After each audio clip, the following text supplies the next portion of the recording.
이스라엘의 포로의 후예였던 에스더는 하나님의 은혜로 인하여 페르시아 왕국의 왕비가 되었습니다. 그런데 어느 날 참으로 놀라운 소식을 들었습니다. 자기 오빠가 궁궐문 앞에서 대성통곡하고 있다는 소식이었습니다. 어찌된 영문인가 사람을 보내서 알아보니까 이스라엘 민족이 몰살당할 위기에 빠졌다는 겁니다. 그 당시 왕국의 2인자였던 하만이 이스라엘 민족을 몰살시킬 계획을 세웠고 이미 왕에게 그 계획을 허락받았다는 소식을 들었습니다. 이때 그의 사촌오빠였던 모르드게는 에스더에게 이런 부탁을 합니다. 너는 왕비니 왕에게 나갈 수 있지 않느냐? 왕에게 나가서 우리 민족을 구원해달라고, 우리 민족을 살려달라고 부탁 좀 해달라라는 그런 부탁을 했습니다. 그런데 에스더는 그 부탁을 단호하게 거절을 했습니다. 그 당시 왕국의 법도는 왕이 부르지도 않았는데 자기 마음대로 왕 앞에 나갈 수도 없었고, 만약에 왕이 부르지 않았는데 자기 마음대로 왕 앞에 나갔다가는 죽을 수도 있었기 때문입니다. 이런 이유로 사촌오빠인 모르드게의 부탁을 단호하게 거절을 하였던 에스더에게 모르드게는 이런 말을 합니다. 네가 궁궐 안에 있다고 하여서 안전할 줄 아느냐? 너도 이스라엘 민족이니까 이스라엘 백성에게 언젠가는 너도 피해를 당하고 죽게 될 것이다. 너는 이스라엘 백성이다.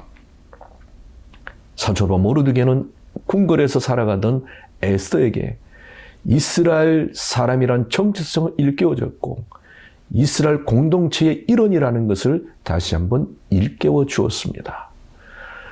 에스더는 오빠를 통해서 자신이 이스라엘 백성이란 정체성을 다시 한번 깨달았고 자신이 이스라엘 공동체의 일원이라는 것을, 자신은 비록 왕비지만은 이스라엘 공동체에 소속된 한 일원이라는 것을 다시 한번 깨닫게 되었고 목숨을 걸고 왕 앞에 나아갑니다.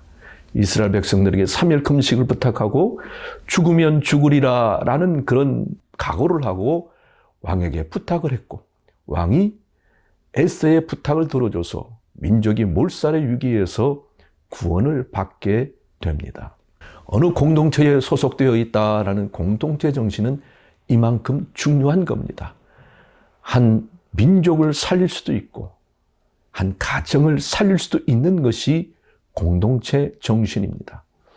하나님은 우리에게 두 가지 공동체를 주셨습니다.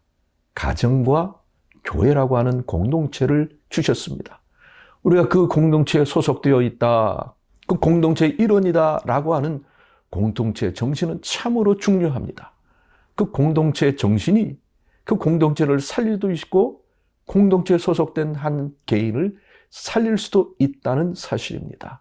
우리가 이번 가정 예배를 통해서 우리 자신이 우리 가정에 소속된 일원이요, 우리 교회에 소속된 일원이라고 하는 공동체 정신을 다시 한번 깊이 깨닫고 그 믿음을 간직할 수 있기를 주님의 이름으로 축복합니다.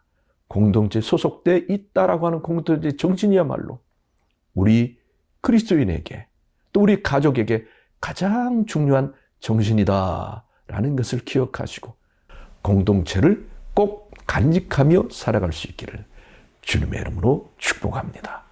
감사합니다.